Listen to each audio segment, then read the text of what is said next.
ಇವತ್ತು 60ನೇ ವರ್ಷಕ್ಕೆ ನಾನು ಕಾಲಿಡ್ತಾ ಇದ್ದೀನಿ. ಸರಳವಾಗಿ ನಾನು ಹುಟ್ಟುಹಬ್ಬನ ಆಚರಿಸ್ಕೊಬೇಕು ಅಂತಿದ್ದೆ.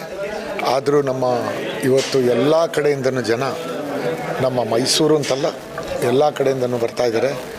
ತುಂಬ ಖುಷಿ ಆಯ್ತೈತೆ. ನಮ್ಮ ಅಭಿಮಾನಿಗಿಂತ ಹೆಚ್ಚಾಗಿ ನಮ್ಮನ್ನು ದೇವರು ಅಂತ ಹೇಳಬೇಕು ಅವ್ರನ್ನ. ಇಲ್ಲ, ತುಂಬ ಜನ ಬಂದು ನನಗೆ ವಿಶ್ ಮಾಡಿ ಹೋಗ್ತಾ ಇದ್ದಾರೆ. ನಾನು ಸರಳವಾಗಿ ಮಾಡ್ಕೊಬೇಕು ಅಂತಿದ್ದೆ, ಬಟ್ ಸರಳವಾಗಿ ಆಗಿಲ್ಲ. ಹೋಸಲಿಂದನೂ ನಾನು ತೀರ್ಮಾನ ಮಾಡಿಬಿಟ್ಟಿದ್ದೆ, ಏನು ಬೇಡಪ್ಪ, ಸರಳವಾಗಿ ಯಾರು ಬರ್ತಾರೆ ಬಂದವ್ರು ವಿಶ್ ಮಾಡೋಣ ಅಂತ. ನಾನು ನೋಡ್ತಾಯಿದ್ರೆ ಇವತ್ತು ನಿಜವಾಗ್ಲೂ ಸಾವಿರಾರು ಜನ ಬಂದು ಬೆಳಿಗ್ಗೆ ಸ್ಟಾರ್ಟ್ ಆಗಿದ್ದು ಮೇಡಮ್, ಒಂದು 11 ಗಂಟೆ ಸ್ಟಾರ್ಟ್ ಆಗಿದ್ದು ಬರ್ತಾಯಿದ್ರೆ. ತಿರ್ಗಾ ಮತ್ತೇನು ಇದೇ ಥರ ಕ್ರೌಡ್ ಇರ್ತದೆ, ಜನ. ತುಂಬ ಖುಷಿ ಆಯ್ತಿದೆ ನನಗೆ. ಏನಿಲ್ಲ ಮೇಡಮ್, ಏನು ಕಾರ್ಯಕ್ರಮ ಏನಿಲ್ಲ, ಇಲ್ಲ ಈ ಮನೆ ಹತ್ರನೇ ಮಾಡ್ತಾಯಿದ್ದೀನಿ. ಇವತ್ತು ನಮ್ಮ ಯಜಮಾನ್ರು ಮಾದೇಶ್ವರದ್ದು ಇವತ್ತು 60 ವರ್ಷದ ಹುಟ್ಟುಹಬ್ಬ ಮಾಡ್ಕೋತಾ ಇದ್ದಾರೆ.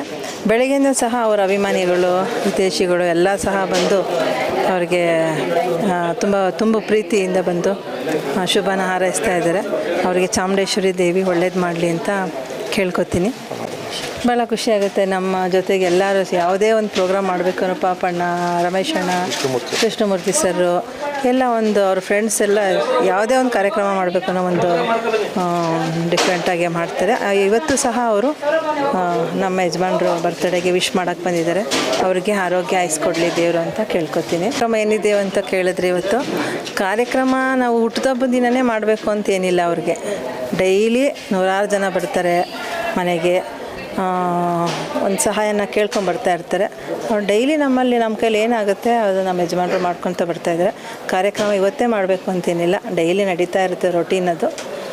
ದೇವರು ನಮಗೆ ಶಕ್ತಿಯನ್ನು ಸ್ವಲ್ಪ ಕೊಟ್ಟಿದ್ದಾರೆ, ಸಹಾಯ ಮಾಡ್ಕೊಂಬರ್ತಾಯಿದ್ವಿ. ಇನ್ನು ಮುಂದೆ ಅದೇ ರೀತಿ ನಮ್ಮ ಯಜಮಾನರಾಗಿರ್ಬೋದು, ನಾವಾಗಿರ್ಬೋದು, ಕುಟುಂಬ ಎಲ್ಲರೂ ಸಹ ಎಲ್ಲ ಜನದ ಮಧ್ಯದಲ್ಲೇ ಇದ್ದು ನಾವು ಕೆಲಸ ಮಾಡ್ಕೊಂಡೋಗ್ಬೇಕು ಅಂತ ಹೇಳ್ತೀನಿ.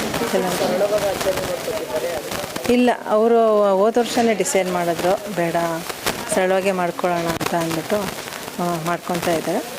ಅಂದರೆ ಅವ್ರ ಕೈಲಿ ಏನೇನಾಗುತ್ತೆ, ಯಾವ ಹೆಚ್ಚಿನ ಶಕ್ತಿ ಮೀರಿ ಅವರು ಬಡವ್ರಿಗಾಗಿರ್ಬೋದು, ಇನ್ನೂ ಯಾವುದೇ ಅವ್ರು ಹೇಳ್ಕೊಳಕ್ಕಾಗಲ್ಲ, ಏನು ಮಾಡಿದ್ರು ಅವ್ರ ದೊಡ್ಡ ಗುಣ ಅದು. ಏನು ಭಗವಂತನಿಗೆ ಪ್ರೀತಿ ಆದರೆ ಸಾಕು, ಅದನ್ನು ಹೇಳ್ಕೋಬೇಕು ಅಂತೇನಿಲ್ಲ. ಈ ಸಂದರ್ಭದಲ್ಲಿ ಅವ್ರಿಗೆ ಆರೋಗ್ಯ ಆಯಿಸ್ಕೊಟ್ಟು ಕಾಪಾಡಲಿ ಅಂತ ನಾನು ಕೇಳ್ಕೊತೀನಿ. ನಮಸ್ಕಾರ. ಇವತ್ತು ಮಾದೇಶಣ್ಣವರ 60ನೇ ವರ್ಷದ ಹುಟ್ಟುಹಬ್ಬ. ಹೋದ ವರ್ಷ ಅವರು ಹುಟ್ಟುಹಬ್ಬ ಮಾಡ್ಕೊಳ್ಳಿಲ್ಲ, ಸಿಂಪಲ್ಲಾಗಿ ಮಾಡಿದರು. ಆದರೆ ಈ ವರ್ಷ ನಾವು ಹೇಳಿ ಸಾಕಾಗಿ ಈಗ ಮಾಡ್ತಾಯಿದ್ದಾರೆ. ಅದು ಮನೇಲೇ ಮಾಡ್ತಾಯಿದ್ದಾರೆ, ಅದು ಸಿಂಪಲ್ಲಾಗೇ ಮಾಡ್ತಾಯಿದ್ದಾರೆ. ಖರ್ಚು ಗಿರ್ಚು ಏನಿಲ್ಲ. ಅವ್ರ ಅಭಿಮಾನಿಗಳು ಅವರಾಗಿದ್ದವರೇ ಬಂದು ಸಾಕಷ್ಟು ಖರ್ಚು ಮಾಡಿ ಅವ್ರ ಪ್ರೀತಿ ವಿಶ್ವಾಸನ ಇಲ್ಲಿ ತೋರಿಸ್ತಾ ಇದ್ದಾರೆ. ಹೋದ ವರ್ಷ ಕೂಡ ಅವರು ಮಾಡ್ಕೊಳ್ಳಲ್ಲ ಅಂತ ಹೇಳಿದಾಗ ಎಲ್ಲರೂ ಬಂದು ಅವ್ರ ಮನೆ ಮುಂದೆ ಕಾಂಪೌಂಡು, ಬಾಗಿಲು ಎಲ್ಲ ಕಡೆನೂ ಹೂನಾರಗಳು ಹಾಕ್ಬಿಟ್ಟು ಹೋಗಿದ್ರು. ನಾವು ಬಂದು ನೋಡಿದಾಗ ಅದೇನು ಅನ್ನಿಸ್ತು ಅಂದರೆ, ಈಗ ದೇವಸ್ಥಾನಕ್ಕೆ ಹೋಗ್ತೀವಿ, ಆ ದೇವಸ್ಥಾನದಲ್ಲಿ ಬಾಗಿಲು ಹಾಕಿದರೆ ಈಚೆನೇ ಪೂಜೆ ಮಾಡ್ಕೊಂಡು ಹೋಗ್ತೀವಿ. ಆ ಥರ ಅಭಿಮಾನಿಗಳು ಅಷ್ಟು ಅವ್ರ ಮೇಲೆ ಪ್ರೀತಿ ವಿಶ್ವಾಸ ಇಟ್ಕೊಂಡಿದ್ದಾರೆ. ಇದು ಯಾವಾಗಲೂ ಹೀಗೆ ಇರಲಿ. ಅವರು 60ನೇ ವರ್ಷದ ಹುಟ್ಟುಹಬ್ಬ ಮಾಡ್ಕೊತಾ ಇದ್ದಾರೆ. ಇನ್ನೂ 60 ವರ್ಷದ ಹುಟ್ಟುಹಬ್ಬ ಮಾಡ್ಕೊಳ್ಳಿ, ನಮ್ಮನ್ನು ಹೀಗೆ ಕರೀತಾ ಇರಲಿ ಪ್ರತಿ ವರ್ಷವೂ ಅಂತ ನಾವು ತುಂಬ ಹೃದಯದಿಂದ ಅವ್ರಿಗೆ ಹಾರೈಸ್ತೀವಿ. ಶುಭಾಶಯನ ನಿಮ್ಮ ಮಾಧ್ಯಮ ಮುಖಾಂತರ ಕೋರ್ತೀವಿ. ಸಿ ಮಾದೇಶ್ ಅವರು ಮಾಜಿ ನಗರ ಪಾಲಿಕೆ ಸದಸ್ಯರು ಹಾಗೂ ನನ್ನ ಆತ್ಮೀಯ ಸ್ನೇಹಿತರು, ಚಡ್ಡಿ ದೋಸ್ತು ಅಂತ ಹೇಳ್ಬೋದು. ಅವರು ಇವತ್ತು 60ನೇ ವರ್ಷದ ಹುಟ್ಟುಹಬ್ಬನ ತುಂಬ ಸರಳವಾಗಿ ಆಚರಿಸ್ಕೊತಾ ಇದ್ದಾರೆ. ಆದರೆ ಅವ್ರ ಅಭಿಮಾನಿಗಳು ಬಿಡ್ತಾ ಇಲ್ಲ. ನಾವು ಬಂದು ಅವರೇ ಬಂದು ಬೆಳಗ್ಗೆಯಿಂದ ಇವತ್ತು ಎಷ್ಟೊತ್ತಾಗುತ್ತೆ ಗೊತ್ತಿಲ್ಲ, ಮೋಸ್ಟ್ಲಿ ಮಧ್ಯರಾತ್ರಿ ಆದರೂ ಆಗ್ಬೋದು. ಸೊ ಈ ಒಂದು ಸಂದರ್ಭ ಹೇಳೋದಿಷ್ಟೇ, ಅವ್ರು ಒಳ್ಳೆ ಕಾರ್ಯಗಳನ್ನ ಮಾಡ್ತಾ ಇದ್ದಾರೆ. ಒಂದು ಮಾತು ಕೇಳಿದ್ರಿ, ಅಕ್ಕ ಅವ್ರು ಹೇಳ್ದಂಗೆ ಏನು ಕಾರ್ಯಕ್ರಮ ಹಾಕ್ಕೊಂಡಿದ್ರು ಅಂತ ಹೇಳ್ಬಿಟ್ಟು. ಅವರು ವರ್ಷದ 324 ದಿನವೂ ಕಾರ್ಯಕ್ರಮ ಇಟ್ಕೊಂಡಿರ್ತಾರೆ. ಅದಕ್ಕೇನು ಇವತ್ತೇ ಆಗಬೇಕು ಅವತ್ತೇ ಆಗಬೇಕು ಅಂತೇನಿಲ್ಲ. ಸೊ ಅವ್ರಿಗೆ ಈ ಸಂದರ್ಭನ ಸ್ನೇಹಿತನಾಗಿ ಕೇಳ್ಕೊಳ್ಳೋದಿಷ್ಟೇ, ಅಭಿಮಾನಿಯಾಗಿ ಕೇಳ್ಕೊಳ್ಳೋದಿಷ್ಟೇ, ದೇವರು ಆರೋಗ್ಯವನ್ನು ಕೊಟ್ಟು ಮುಂದೇನೂ ಸಹ ಅವರು ಈ ಒಂದು ಸೇವೆಯನ್ನು ಮಾಡಿಕೊಂಡು ಒಂದು ನಾವು ಏನು ಹೇಳ್ತೀವಿ MLA ಅವರ ಒಂದು ನನಗೆ ಭಾಳ ಆಕಾಂಕ್ಷೆ ಅವ್ರಿಗೆ ಲಾಸ್ಟ್ ಟೈಮ್ ಹೇಳಿದ್ದೆ. ಸೊ ಅದೊಂದು ಅಭಿಪ್ರಾಯ ನನಗಿದೆ. ಅದಕ್ಕೆ ಅವರಿಗೆ ದೇವರು ಆಶೀರ್ವಾದ ಕೊಡಲಿ. ಮತ್ತು ಎಲ್ಲ ಸಹಕಾರ, ಜನಗಳ ಸಹಕಾರ ಇದ್ದೇ ಇದೆ.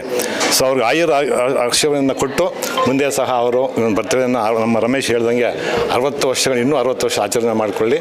ಅವ್ರು ಕರೀದೇ ಇರಲಿ, ನಾವು ಪ್ರೀತಿ ಅಭಿಮಾನ ಇಟ್ಟು ಬರ್ತಾ ಇರ್ತೀವಿ. ಸೊ ಒಂದು ಆಸೆ ಲಾಸ್ಟ್ ಹೇಳಬೇಕು ಅಂತ ಅಂದರೆ, ಮುಂದೆ ಬರುವಂತಹ ನೆಕ್ಸ್ಟ್ 28 ಚುನಾವಣೆ ಇರ್ಬೋದು, 26 ಇರ್ಬೋದು, 27 ಇರ್ಬೋದು, ಗೊತ್ತಿಲ್ಲ.